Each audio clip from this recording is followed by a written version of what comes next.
ये एक ऐसा प्रश्न है जो साधक जब हमें मेल्स में लिखते हैं या कमेंट करके पूछते हैं तो हमें भी तकलीफ होती है कि जो ध्यानी है, जो ध्यान करता है, जो अध्यात्म की राह पर चलता है, उसका जीवन कष्टों से भरा होता है, उसका जीवन तकलीफ़ों से भरा होता है। और ऐसा उनके साथ क्यों होता है?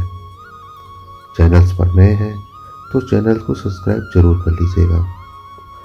आपके इस पूरे प्रश्न का उत्तर इस वीडियो में आपको आज 4 मिनट में मैं दे दूंगा। ये बिल्कुल सत्य है और मैं इस बात से बिल्कुल सहमत हूँ कि ध्यानी साधकों का जीवन कष्टमय होता है।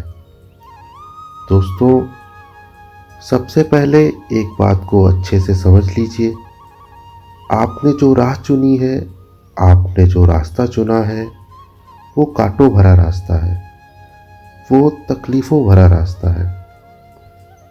तो जब आप उस रास्ते पर चलते हैं तो आपको क्या लगता है कि ये ब्रह्मांड, ये यूनिवर्स, ईश्वर आपकी परीक्षा नहीं लेंगे, आपका एग्जामिनेशन नहीं लेंगे कि आप उस रास्ते पर चलने योग्य हैं या नहीं हैं, कहीं ढोंग तो नहीं कर रहे हैं, कहीं ऐसा तो नहीं उस रास्ते से भटक जाओगे।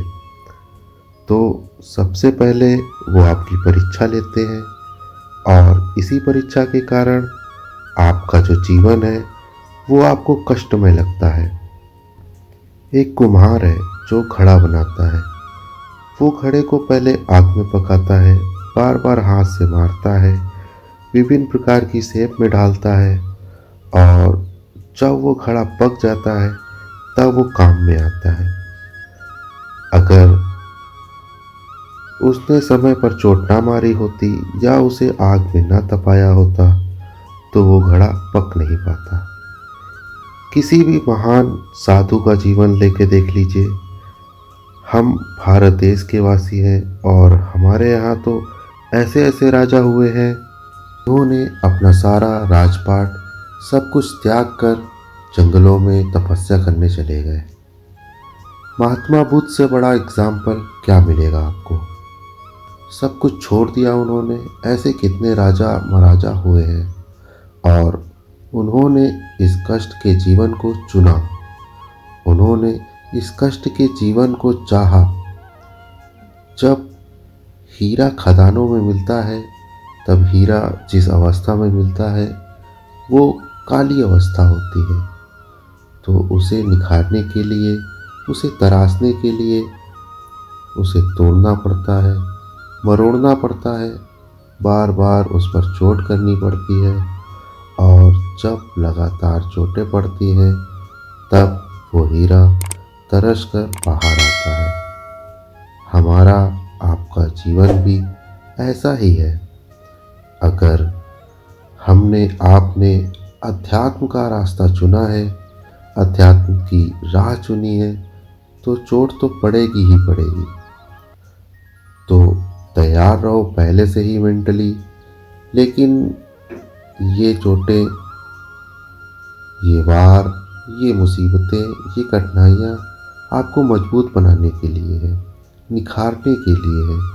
और जब आप इसमें निखर जाओगे, जब आप इसमें संभल कर आगे बढ़ जाओगे, तब आप हीरे की तरह बाहर आओगे और जीवन के असली आनंद को प्राप्त करोगे।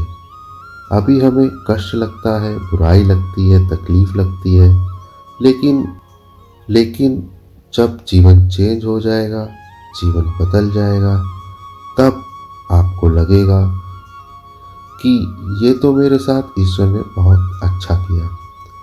अगर कुछ इस तरह के प्रश्न आपके मन में उठ रहे हैं तो हमें कमेंट में लिखिएगा। हम उस पर भी वीडियो बनाएंगे और आपकी शंका का पूरा समाधान करने की कोशिश करेंगे।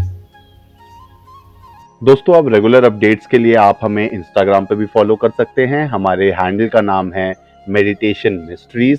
लिंक नीचे डिस्क्रिप्शन बॉक्स में भी दिया हुआ है और ऊपर स्क्रीन पे भी। ऐसे ही वीडियोस हम आपके लिए आगे भी लाते रहेंगे, तो चैनल को सब्सक्राइब करना ना भूलें और बेल आइकन जरूर दबाएं ताकि आपको हमारे रेगुलर नोटिफिकेशंस मिलते रहें। तो तब तक के लिए धन्यवाद।